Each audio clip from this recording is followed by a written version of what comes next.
check. Hello. Welcome you all once again at Lokesh Sir Unlimited Study Zone. So guys, आपके सामने question number 10 RS Agarwal का जो है page number 9 पे इसको हम डिस्कस कर रहे हैं। तो इसको समझने के लिए पहली चीज़ तो मैंने आपको पाइथागोरस थ्योरम बताई है सबसे पहले। तो पाइथागोरस थ्योरम में मैंने जितनी बात आपको बताई एक बार फिर से मैं आपको छोटे से मैं बता देता हूँ कि देखिए, अगर आपके पास एक राइट एंगल ट्रायंगल है, स्पेशली राइट एंगल ट्रायंगल पे ये इसका राइट एंगल है जो कि 90 डिग्री बन रही है। इसकी लॉन्गेस्ट साइड जो होती है जो 90 डिग्री के जस्ट अपोजिट होती है, जिसको हाइपोटेनस भी आप बुला सकते हैं। तो लॉन्गेस्ट साइड मान लो x है, तो रूल क्या होता है बेटा, ये x है, ये y है, ये z है। तो रूल होता है कि लॉन्गेस्ट साइड का square x square equals to y square plus z square. ये इसका रूल है। पाइथागोरस थ्योरम ये कहती है कि जो लॉन्गेस्ट साइड का स्क्वायर होगा वो रिमेनिंग टू साइड्स के स्क्वायर के सम के क्या होगा, इक्वल होगा।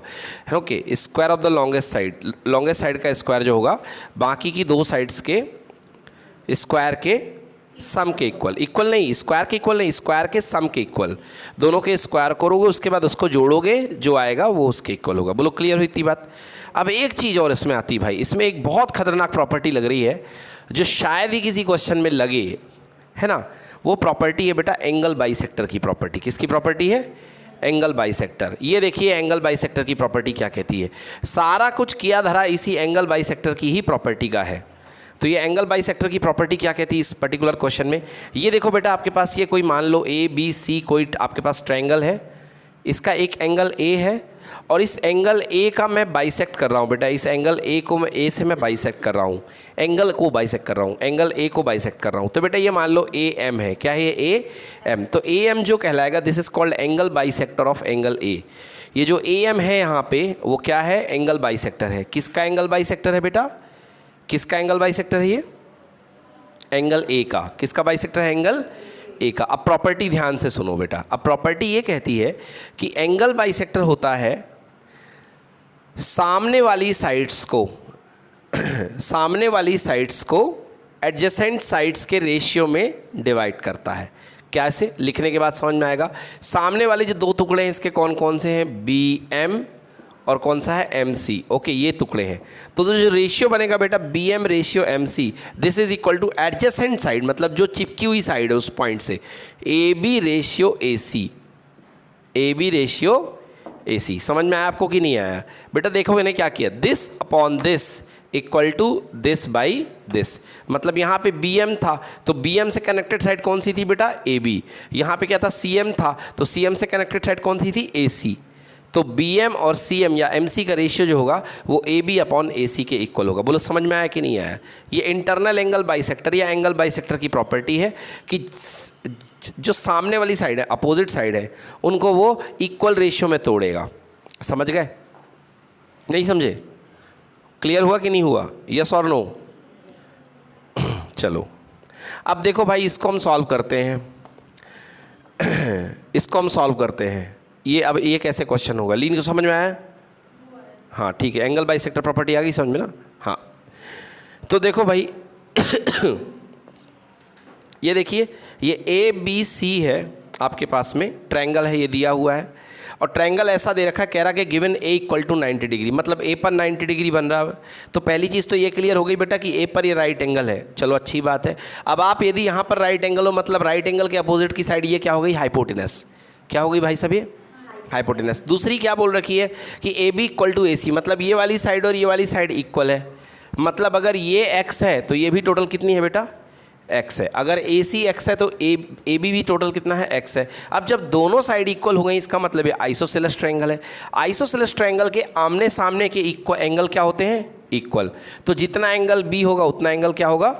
सी होगा। क्योंकि जाहिर सी बात है, मैंने लिखा भी है कि यहाँ पे A B equal to A C, that's why angle B equal to angle C, because isosceles triangle की अपोजिट साइड्स, ये जो दो साइड्स होती हैं इक्वल होती हैं, और अगर साइड्स इक्वल होंगी तो एंगल भी क्या होंगे उनके? इक्वल। बताया ना आपको? ओके अब क्या कह रहा है? A D is the angle bisector of C. ये सब गिवन है बेटा। A D, okay A D नहीं लिखना चाहिए मेरे को, सी डी लिखना चाहिए, यहाँ पे गलती हो गई मुझसे। C D is the angle bisector of C. बेटा ये सी से लेके डी जो जा रही है side, this is the angle bisector of C. आपको प्रूफ क्या करना है? आपको प्रूफ करना है कि प्रूफ करो कि ए सी मतलब ये बड़ा वाला टुकड़ा प्लस ए डी मतलब ये छोटा वाला टुकड़ा, okay, equal to B C, B C मतलब टोटल ये वाला टुकड़ा, A C complete length plus A D छोटा वाला length equal to B C, this complete length ये आपको बेटा प्रूफ करके दिखाना है। बोलो इतनी बात समझ में आई? कैसे प्रूफ करेंगे? देखो ये तो प्रूफ करना है, इस पर आपका कोई कंट्रोल नहीं है, ये तो जो प्रूफ आपको मांगेगा वो तो करना होगा, उसमें क्या सोचना, वो तो आपको दे दिया कि प्रूफ करो, हमारा काम प्रूफ करना है। कैसे प्रूफ करेंगे बेटा? देखो सबसे पहले हम बी सी का अप्रोच करते हैं, हम बी सी फाइंड करते हैं। क्यों? क्योंकि हमें ए सी पता है एक्स है, हमें ए बी पता है एक्स है। कैसे एक्स है? क्योंकि आइसोसेलेस ट्रायंगल था, आइसोसेलेस ट्रायंगल की दो साइड क्या होती हैं? इक्वल। तो अब पाइथागोरस थ्योरम लगा दो in right triangle A B C. Pythagoras theorem क्या कहती है? लॉन्गेस्ट साइड का स्क्वायर, सबसे बड़ी साइड का स्क्वायर रिमेनिंग टू साइड्स के स्क्वायर के सम के क्या होता है? इक्वल होता है। तो सबसे बड़ी साइड यहाँ पे क्या है बेटा? B C. बी सी का square equal to A B का स्क्वायर प्लस ए सी का स्क्वायर। तो बेटा बी सी स्क्वायर अननोन है, ए बी कितना है? एक्स, और ये भी है x, x square plus x square हो गया 2x स्क्वायर, अंडर रूट ले लिया बेटा B C equal to under root 2x square, x square का रूट आ गया एक्स और अंदर क्या बच गया? √2। बोलो इतनी कहानी क्लियर है? x√2 कैसे बचा बेटा? स्क्वायर से रूट क्यों कटेगा? स्क्वायर से तुम ये कहना चाह रही हो कि सर स्क्वायर से स्क्वायर नहीं कटेगा? तो रूट बना ना, तो रूट से स्क्वायर कटेगा तो 2 का कटेगा कि एक्स स्क्वायर का कटेगा? एक्स स्क्वायर का कटा तो एक्स तो बाहर हो गया, बट 2 के पास तो स्क्वायर नहीं था ना, 2 तो अकेला है, अकेला है तो बेटा √2 आ जाएगा। भाई अगर होल स्क्वायर होता तब कटता ना, होल स्क्वायर नहीं है वो। अब इसमें क्या लॉजिक है भाई? बी सी का square equal to 2x square, तो B C equal to under root 2x square, तो एक्स स्क्वायर का x आ जाएगा और 2 का √2 आ जाएगा। क्लियर हिमांशी? नहीं क्लियर है?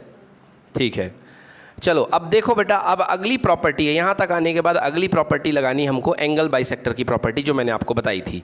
ध्यान से देखना ये प्रॉपर्टी, बस यहीं पर फिसलते हैं बच्चे, बाकी सब कुछ ठीक है। तो by the property of angle bisector, angle bisector की प्रॉपर्टी क्या कहती है? देखो बेटा यहाँ पे एंगल बाइसेक्टर क्या है? C D. क्या है बेटा?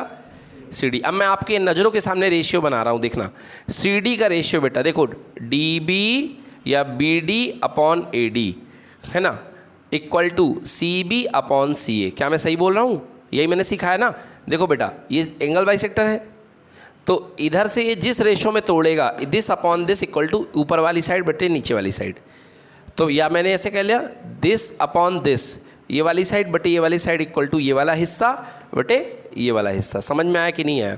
तो मैं क्या लिखूँगा? C B divided by C A, C B divided by C A equal to C B से चिपका हुआ कौन सा है? बी डी, और सी ए से चिपका हुआ कौन सा है बेटा?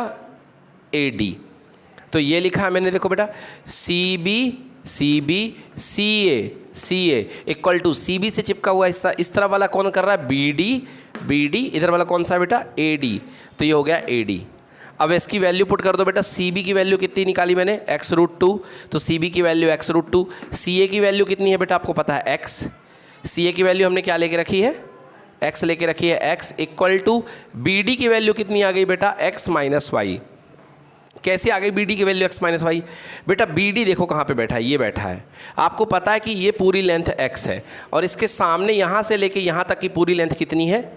x है। तो ये x है, ये भी x है। अब इतना पार्ट चला गया बेटा y का, ए डी का कितना माना है? y माना हमने, ए डी कितना माना हमने? y। तो बेटा x में से y चले गए तो क्या बच गया? x minus y. तो यहाँ आ गया x minus y upon y, x से x कैंसिल हो गया, क्या बच गया? √2, क्रॉस मल्टीप्लाई हो गया y का, √2y equal to x minus y, √2y plus y equal to x, y common ले लो बेटा, √2 प्लस 1 इक्वल टू x, तो x इक्वल टू कितना आ जाएगा बेटा? y 1 प्लस √2, कुछ नहीं पलट दिया बेटा, इधर को इधर लिख दिया, उधर को इधर लिख दिया, 1 प्लस √2। तो y की वैल्यू यहाँ से कितनी होगी बेटा? यहाँ से y की वैल्यू, एक मिनट, यहाँ से मैं y की वैल्यू लिखता हूँ, y is equal to x upon √2 plus 1। अब बिल्कुल समझ में आ जाएगा आपको। तो यहाँ से क्या किया मैंने बेटा? y को अकेला कर लिया, तो √2 प्लस 1 जो इसके मल्टीप्लाई में था ये कहाँ चला गया? डिवाइड में। सिंपल लेना बेटा, √2 प्लस 1 मल्टीप्लाई में था, x के डिवाइड में ही तो जाएगा, तो चला गया डिवाइड में। अब क्या करेंगे, हम रेशनलाइजेशन करेंगे। तो रेशनलाइजेशन के लिए रूट 2 + 1 का रेशनलाइजिंग फैक्टर क्या होगा, रूट 2 - 1। ये हर कोई जानते हो, प्लस का माइनस हो जाता है। तो रूट 2 - 1 का ऊपर मल्टीप्लाई, रूट 2 - 1 का नीचे multiply. Root 2 + 1 into root 2 - 1, a + b a - b क्या हो गया, a² - b²। तो रूट 2 का स्क्वायर 2, 1 का हो गया 1, x इंटू रूट 2 - 1, ठीक है, सब कुछ सही है। रूट 2 - 1, रूट 2 + 1 का मल्टीप्लाई कितना आएगा, 2 इंटू रूट 2 इंटू रूट 2 2 हो जाएगा, a² - b², a + b a - b, ये हो गया 2 - 1, ठीक है। नीचे आ गया 1, y = x ब्रैकेट में रूट 2 - 1। अब इसको ओपन कर दीजिए, तो y = रूट 2 खुलेगा तो रूट 2x, x 1 जा x -x हो गया, x को यहाँ ले जाइए, y + x = रूट 2x। और y + x क्या है बेटा, y क्या, what is y, y is AD, x क्या है AC, और x रूट 2x कह लो या x रूट 2 क्या कह लो, ये BC है। ये हमने क्या निकाला था, BC, और हमको यही तो प्रूफ करना था, AD + AC = BC। डन।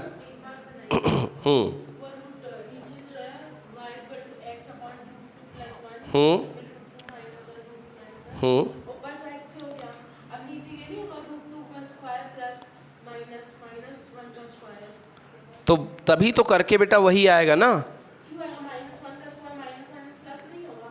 -1 का स्क्वायर +1 होगा ना, -1।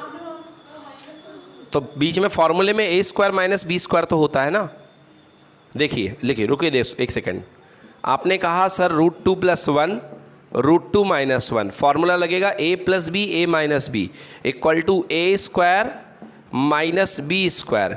तो बेटा रूट 2 का स्क्वायर क्या होगा बोलो, 2, -1 का स्क्वायर क्या होगा, 1। तो 2 - 1 कितना बचा, 1 ही तो बचा। अब 1 को लिखने की कोई ज़रूरत है ही नहीं है, क्योंकि लिख भी दोगे तो कोई फ़र्क पड़ने वाला नहीं है, तो मैंने डायरेक्टली ऊपर की चीज़ लिख दी। चलिए अब इसको सॉल्व कर लीजिए। बट एक बात बता दूं, ये क्वेश्चन तभी एग्ज़ाम में पूछने लायक है जब आपके स्कूल टीचर ने आपको इंटरनल एंगल बाइसेक्टर की प्रॉपर्टी पढ़ाई हो। अगर बाइसेक्टर की प्रॉपर्टी नहीं पढ़ाई है तो किसी भी टीचर को ये क्वेश्चन नहीं देना चाहिए एग्ज़ाम में। हाँ, अगर बाइसेक्टर की प्रॉपर्टी पढ़ाई हो, क्योंकि ट्रायंगल में बहुत सारी प्रॉपर्टी बनती हैं, है ना। अगर वो पढ़ाई नहीं है तो नहीं पूछना चाहिए। बोलिए, एनी डाउट बोलिए।